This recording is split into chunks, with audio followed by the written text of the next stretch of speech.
نحمده ونصلي على رسوله الكريم اما بعد فاعوذ بالله من الشيطان الرجيم بسم الله الرحمن الرحيم رب اشرح لي صدري ويسر لي امري واحلل عقدة من لساني يفقهوا قولي۔ اہمیت الزکوٰۃ، زکوٰۃ کی اہمیت۔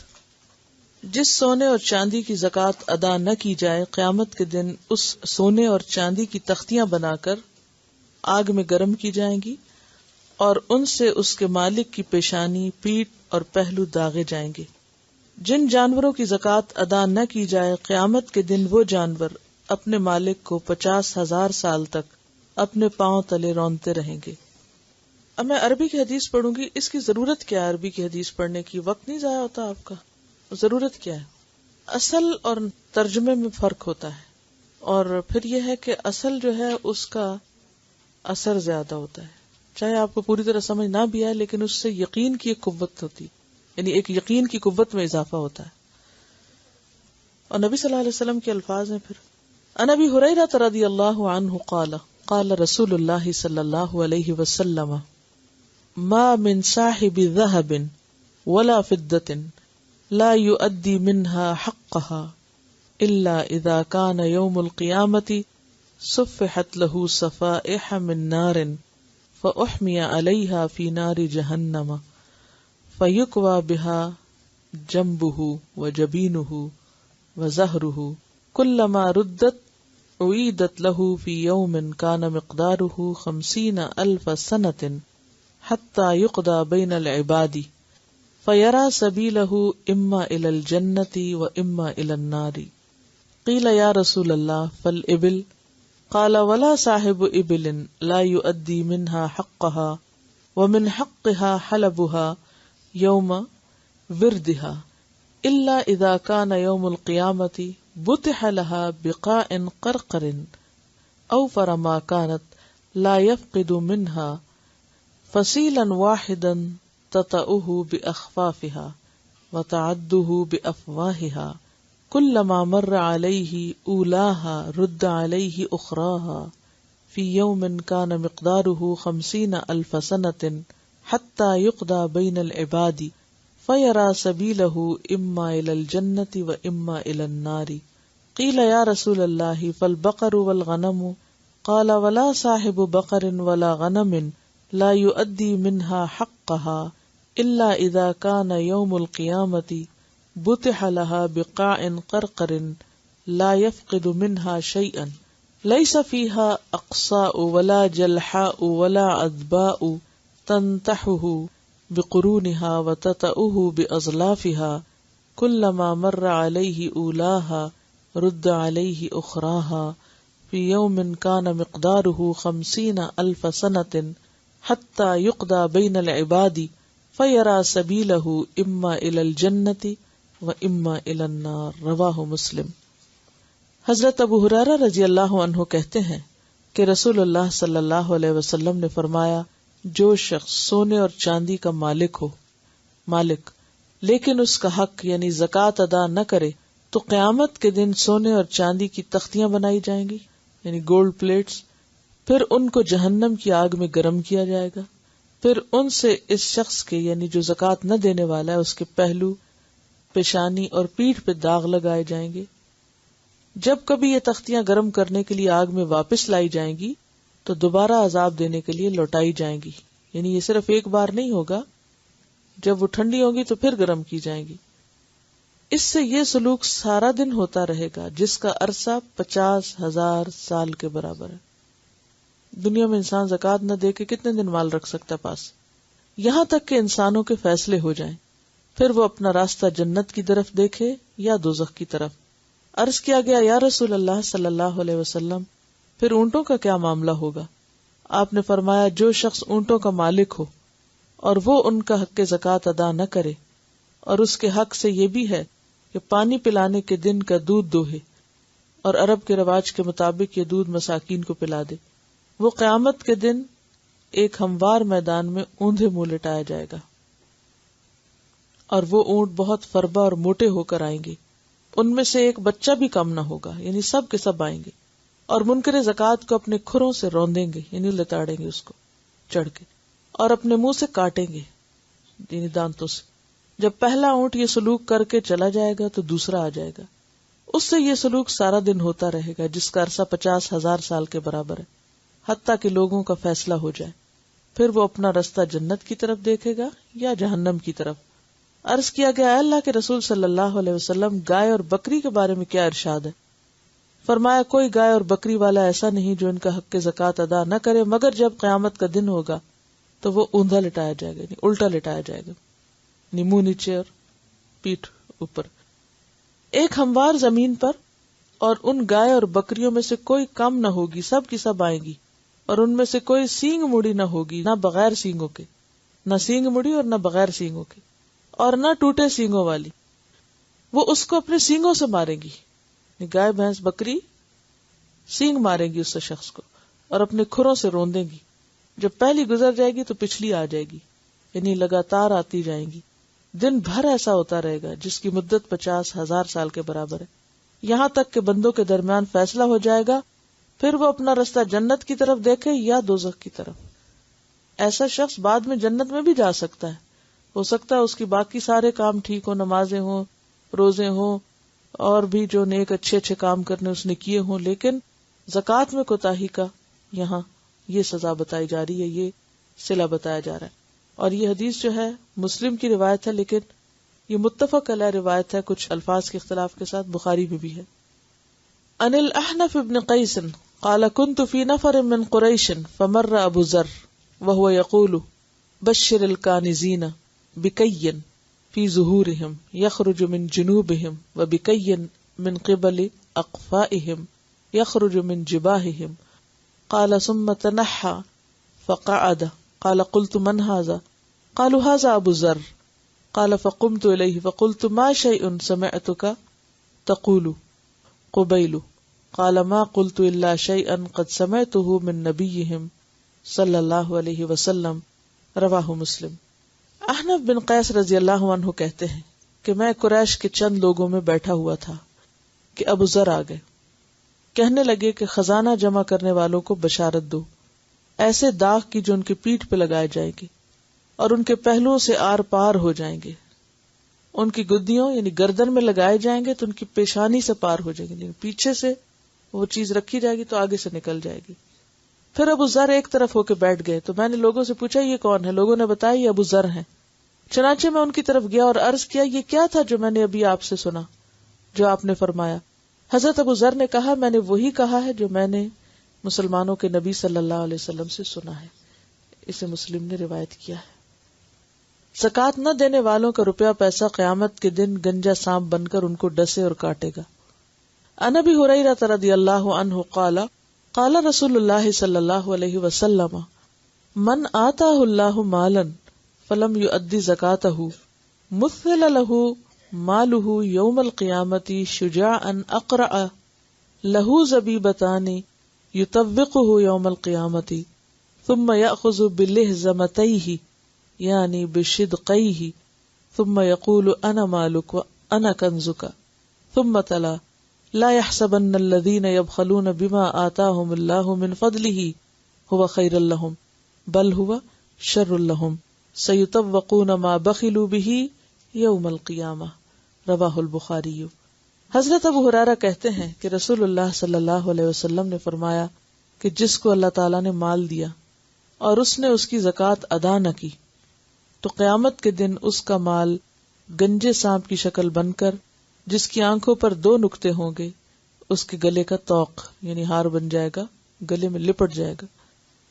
اور توق لٹکنے والا ہار نہیں، یعنی گردن کی گرد لٹکنے والا ہے، یہ گردن کی گرد لپٹا ہوا.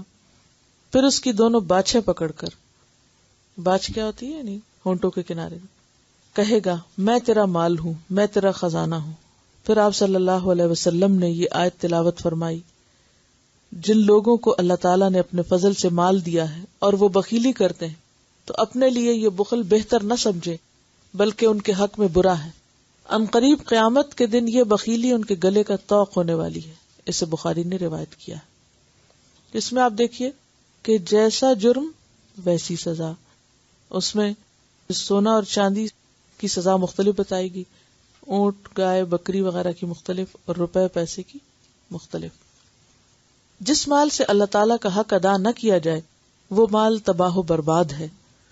عن ابی ہریرہ رضی اللہ عنہ انہ سمع رسول اللہ صلی اللہ علیہ وسلم یقول ان ثلاثة فی بنی اسرائیل ابرس واقرع واعمى بدا للہ عز وجل ان یبتلیہم فبعث الیہم ملکا فأتى الابرس فقال ای شیء احب الیک قال لون حسن وجلد حسن قد قذرني الناس قال فمسحه فذهب عنه فعوتي لونا حسنا وجلدا حسنا فقال أي المال أحب إليك قال الإبل فعوتي ناقة عشراء فقال يبارك لك فيها وأتى الأقرع فقال أي شيء أحب إليك قال شعر حسن ويذهب عني هذا قد قذرني الناس قال فمسحه فذهب وعوتي شعرا حسنا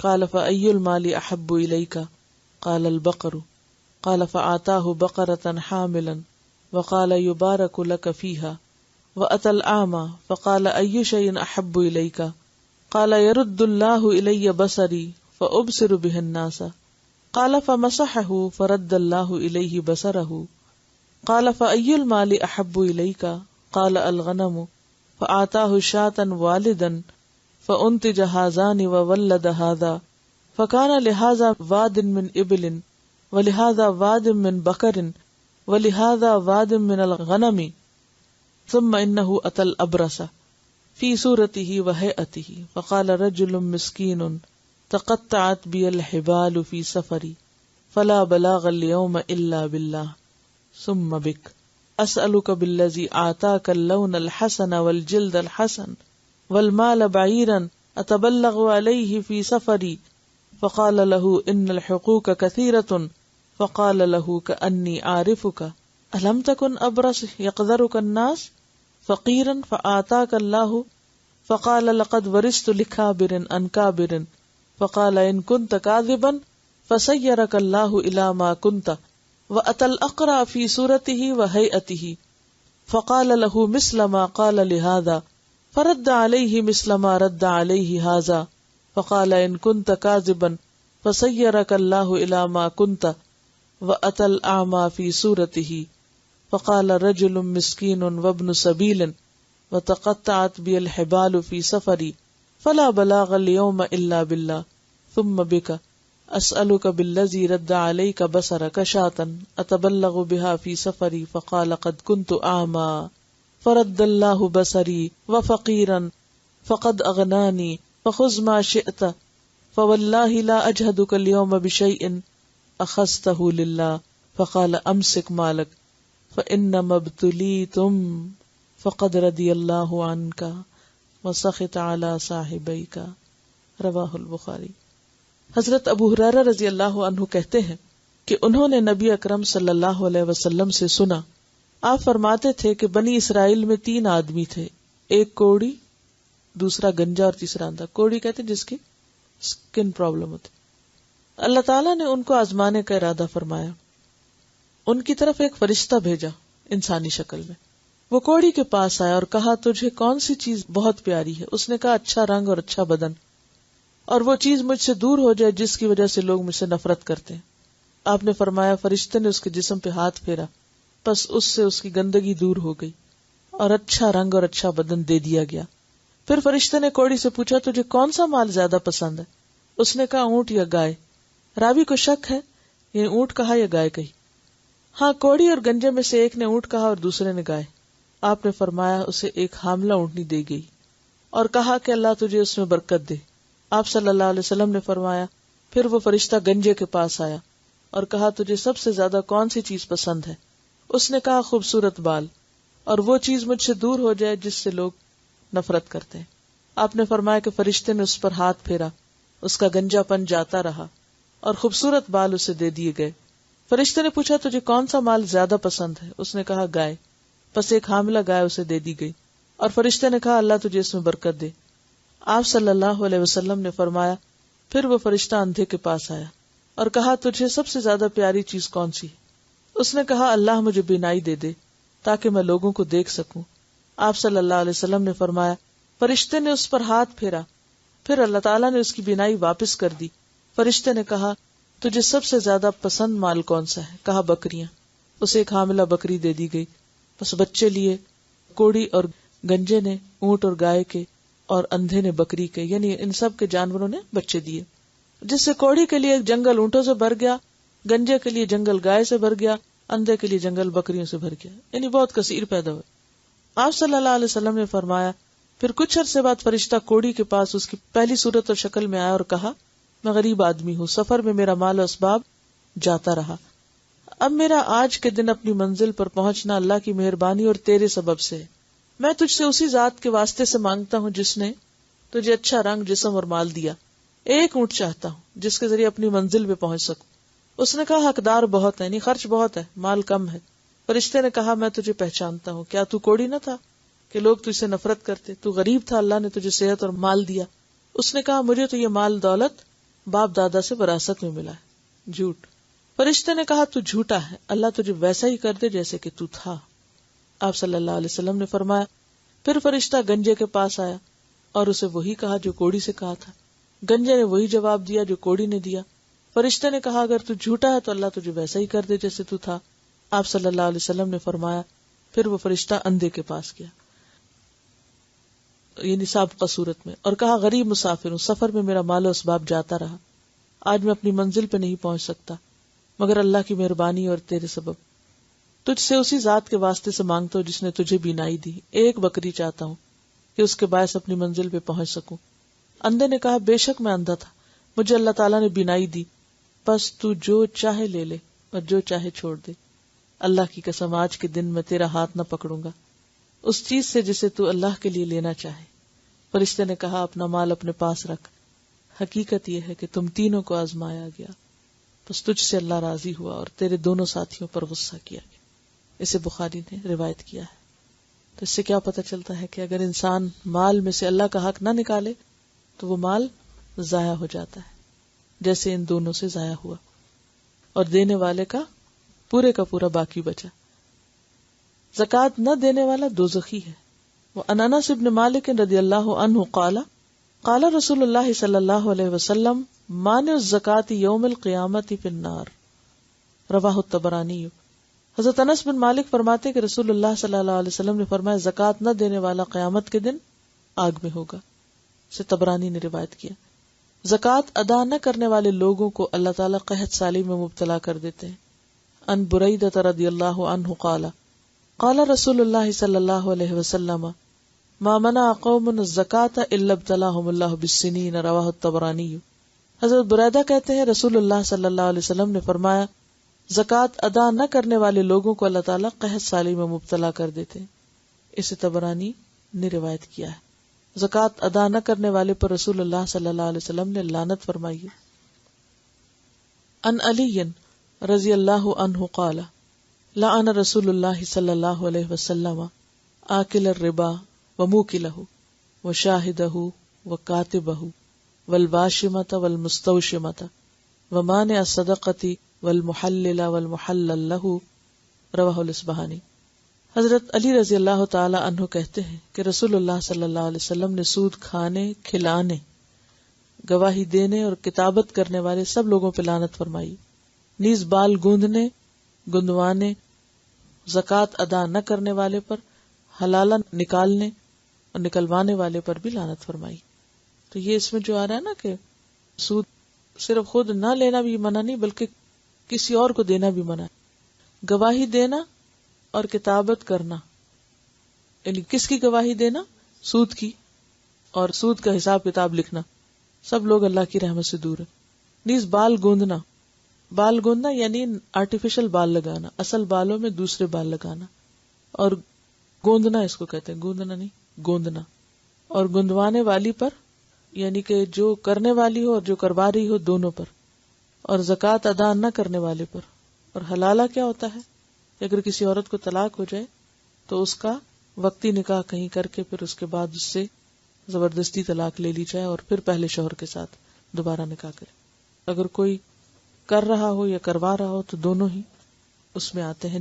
اب آپ دیکھیے کہ اس حدیث کی تائید اس آیت سے بھی ہوتی ہے نا کہ میری رحمت وسیع ہے، میں اسے ان لوگوں کے لیے لکھ دوں گا جو زکوٰۃ دیتے ہیں، اور وہ باقی آیت جو اس میں شرائط بتائی گئی تھی. تو بہرحال زکوٰۃ چونکہ ایک فریضہ ہے، اس لیے اس کی ادائیگی ضروری ہے، اور ادا نہ کرنے کے دنیا اور آخرت دونوں میں نقصان ہے. الزکوٰۃ فی ضوء القرآن، زکوٰۃ قرآن مجید کی روشنی میں پہلی امتوں پر بھی زکوٰۃ فرض تھی.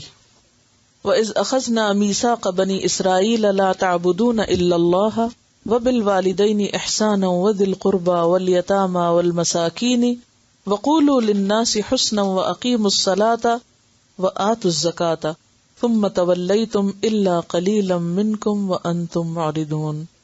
یاد کرو جب بنی اسرائیل سے ہم نے پختہ عہد لیا تھا کہ اللہ کے سوا کسی کی عبادت نہ کرنا، ماں باپ کے ساتھ، رشتہ داروں کے ساتھ، یتیموں اور مسکینوں کے ساتھ نیک سلوک کرنا، لوگوں سے بھلی بات کہنا، نماز قائم کرنا اور زکوٰۃ دینا، مگر تھوڑے آدمیوں کے سوا تم سب اس عہد سے پھر گئے. سورۃ البقرہ آیت 83. وَكَانَ يَأْمُرُ بِالصَّلَاةِ وَالزَّكَاةِ وَكَانَ عِندَ رَبِّهِ مَرْضِيًّا.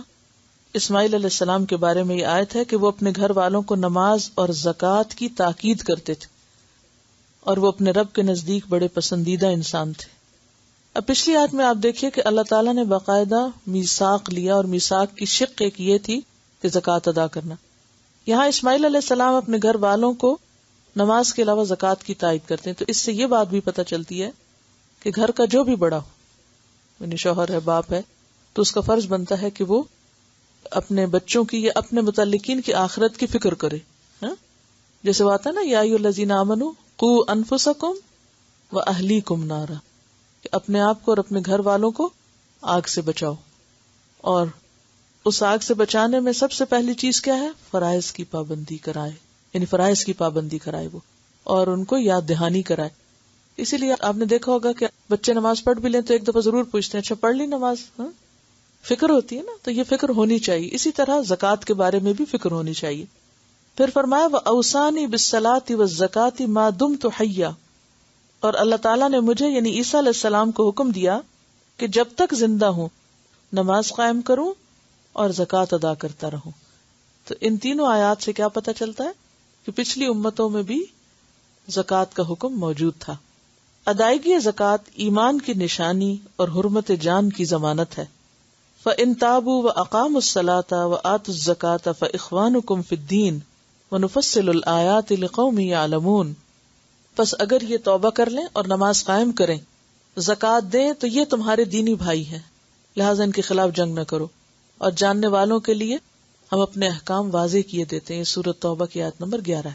تو اس سے کیا پتہ چلتا ہے کہ جس طرح نماز مومن اور کافر میں فرق کرتی ہے، اسی طرح زکوٰۃ بھی فرق کرتی ہے. اور حضرت ابوبکر صدیق رضی اللہ تعالیٰ عنہ نے جو مانعین زکوٰۃ کے خلاف جنگ کی تھی وہ اسی بنیاد پر کی تھی. زکوٰۃ اللہ کی رحمت کا وسیلہ ہے. وَأَقِیمُوا الصَّلَاةَ وَآتُوا الزَّکَاةَ وَأَطِیعُوا الرَّسُولَ لَعَلَّکُمْ تُرْحَمُونَ. نماز قائم کرو، زکوٰۃ دو اور رسول اللہ صلی اللہ علیہ وسلم کی اطاعت کرو، امید ہے کہ تم پہ رحم کیا جائے گا. پھر اسی طرح زکوٰۃ گناہوں کا کفارہ اور تزکیہ نفس کا ذریعہ ہے. فرمایا خذ من اموالہم صدقۃ تطہرہم وتزکیہم بہا وصلی علیہم ان صلاتک سکن لہم واللہ سمیع علیم. اے نبی صلی اللہ علیہ وسلم، تم ان کے اموال سے زکوٰۃ لے کر انہیں گناہوں سے پاک اور صاف کرو، نیز ان کے حق میں دعائے رحمت کرو، کیونکہ تمہاری دعا ان کے لیے موجب تسکین ہوگی. اللہ تعالیٰ سب کچھ سنتا اور جانتا ہے. تو اس سے کیا پتہ چلتا ہے کہ صدقہ اور صدقے سے مراد یہاں پر زکوٰۃ ہے، اور دوسرے صدقات بھی انسان کے مال کو اور انسان کے نفس دونوں کو پاک کرنے کا ذریعہ بنتے ہیں. زکوٰۃ ادا کرنے والے سچے مومن ہیں. الذین یقیمون الصلاۃ ومما رزقناہم ینفقون اولئک ھم المؤمنون حقا. جو لوگ نماز قائم کرتے ہیں اور جو کچھ ہم نے انہیں دیا ہے اس میں سے اللہ کی راہ میں خرچ کرتے ہیں، حقیقت میں وہی سچے مومن ہیں. اور اس کو اگر نفلی صدقات میں بھی لیا جائے تو ٹھیک ہے، لیکن جب تک فرض ادا نہ ہو تو نفلی صدقات قبول نہیں ہوتے، کیونکہ وہ پہلے فرض کی ادائیگی میں شامل ہو جاتے ہیں. زکوٰۃ ادا کرنے سے دولت میں برکت اور اضافہ ہوتا ہے. وما آتیتم من زکاۃ تریدون وجہ اللہ فاولئک هم المضعفون. اور جو زکوٰۃ تم لوگ اللہ کی خوشنودی حاصل کرنے کے لیے دیتے ہو اس سے دراصل دینے والے اپنے مال میں اضافہ کرتے ہیں.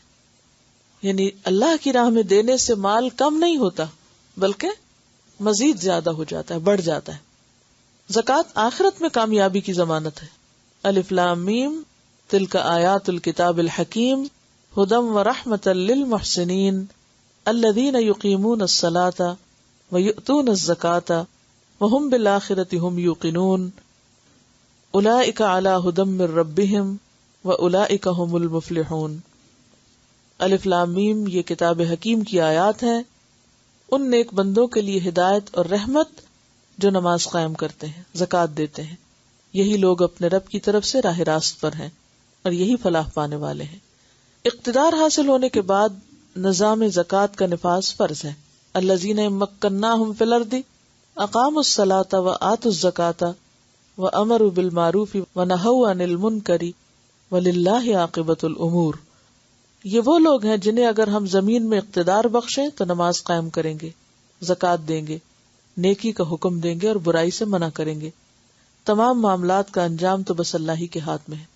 ویسے تو زکوٰۃ ہر فرد پر فرض ہے، انڈیویجول فریضہ ہے، لیکن اسلامی حکومت کی ذمہ داریوں میں سے ہے کہ وہ مسلمانوں سے لازماً اس حکم پر عمل کروائیں.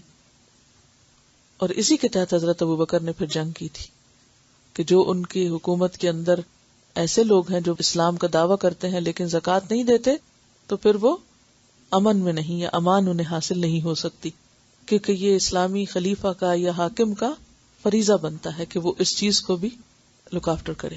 نماز اور زکوٰۃ ادا کرنے والے ایماندار لوگوں ہی کو مساجد آباد کرنے کی سعادت حاصل ہوتی ہے. انما یعمر مساجد اللہ من آمن باللہ والیوم الآخر واقام الصلاۃ وآتى الزکاۃ ولم یخش الا اللہ فعسى اولئک ان یکونوا من المہتدین. اللہ تعالیٰ کی مسجدوں کے آباد کار تو وہی لوگ ہو سکتے ہیں جو اللہ تعالیٰ اور روز آخر کو مانے، نماز قائم کریں، زکوٰۃ دیں اور اللہ کے سوا کسی سے نہ ڈریں. انہی سے یہ توقع ہے کہ سیدھی راہ پر چلیں گے. زکوٰۃ ادا کرنے والے قیامت کے دن ہر قسم کے خوف اور غم سے محفوظ ہوں گے. ان الذین آمنوا وعملوا الصالحات واقاموا الصلاۃ وآتوا الزکاۃ لہم اجرہم عند ربہم ولا خوف علیہم ولا هم يحزنون. جو لوگ ایمان لے آئے اور نیک عمل کریں، نماز قائم کریں اور زکوٰۃ دیں، ان کا اجر بے شک ان کے رب کے پاس ہے اور ان کے لیے کسی خوف اور رنج کا موقع نہیں. زکوٰۃ ادا نہ کرنا کفر اور شرک کی علامت ہے. زکوٰۃ ادا نہ کرنا ہلاکت اور بربادی کا باعث ہے. وَوَيْلٌ لِّلْمُشْرِكِينَ الَّذِينَ لَا يُؤْتُونَ الزَّكَاةَ وَهُمْ بِالْآخِرَةِ هُمْ كَافِرُونَ. تباہی ہے ان مشرکوں کے لیے جو زکوٰۃ نہیں دیتے اور آخرت کے منکر ہیں، کیونکہ جسے یہ یقین ہو کہ قیامت کا دن آنا ہے اور مجھے اپنے کیے کا بدلہ ملنا ہے تو وہ کبھی بھی نہ رکے اللہ کا حق ادا کرنے اور بندوں کا حق دینے سے.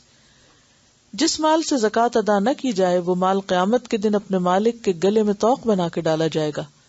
لا يحسبن الذين يبخلون بما آتاهم الله من فضله هو خير لهم بل هو شر لهم سيطوقون ما بخلوا به يوم القيامة. جن لوگوں کو اللہ نے اپنے فضل سے مال و دولت دی ہے اور وہ بخل سے کام لیتے ہیں، اس خیال میں نہ رہے کہ یہ بخل ان کے حق میں بہتر ہے، بلکہ یہ ان کے لیے بہت برا ہے. اس بخل سے جو کچھ وہ جمع کر رہے ہیں اسے قیامت کے دن طوق بنا کر ان کے گلے میں ڈال دیا جائے گا. زکوٰۃ ادا نہ کرنے والوں کی دولت کو جہنم کی آگ میں گرم کر کے اس سے ان کے جسموں کو داغا جائے گا. والذین یکنزون الذھب والفضة ولا ينفقونها فی سبیل اللہ فبشرهم بعذاب علیم یوم یحمى علیہا فی نار جہنم فتکوی بها جباہهم وجنوبهم وظہورهم ھذا ما کنزتم لانفسکم فذوقوا ما کنتم تکنزون. دردناک سزا کی خوشخبری سنا دو ان لوگوں کو جو سونا اور چاندی جمع کر کے رکھتے ہیں اور انہیں اللہ کی راہ میں خرچ نہیں کرتے. ایک دن آئے گا کہ اسی سونے چاندی پر جہنم کی آگ دہکائی جائے گی اور پھر اسی سے ان لوگوں کی پیشانیوں، پہلوؤں اور پیٹھوں کو داغا جائے گا اور کہا جائے گا کہ یہ ہے وہ خزانہ جو تم نے اپنے لیے جمع کیا، لو اب اپنی سمیٹی ہوئی دولت کا مزہ چکھو۔ اس کے علاوہ بھی قرآن پاک میں زکوٰۃ کی آیات موجود ہیں، تقریباً 82 آیات ہیں، 82 آیات ہیں جن میں زکوٰۃ کا حکم ملتا ہے، لیکن یہاں چند ایک سلیکٹڈ آیات پائی گئی ہیں۔ تو نماز کے بعد سب سے زیادہ جس فریضے کی ادائیگی پر زور ہے وہ زکوٰۃ ہے۔ رمضان کے بارے میں، روزے کے بارے میں بھی آتا ہے حکم، لیکن ایک جگہ پر آتا ہے۔ اسی طرح ایک جگہ پر براہ راست حکم کے طور پہ آتا ہے، اور کچھ جگہوں پر انڈائریکٹلی آتا ہے، جہاں سائحون کا لفظ آتا ہے نا تو وہ بھی روزہ دار کے معنوں میں۔ اور حج کا بھی حکم آتا ہے، لیکن اتنی تاکید نہیں آتی جتنی زکوٰۃ اور نماز کے بارے میں آتی۔ سبحانک اللہم و بحمدک، نشہد ان لا الہ الا انت، نستغفرک و نتوب الیک۔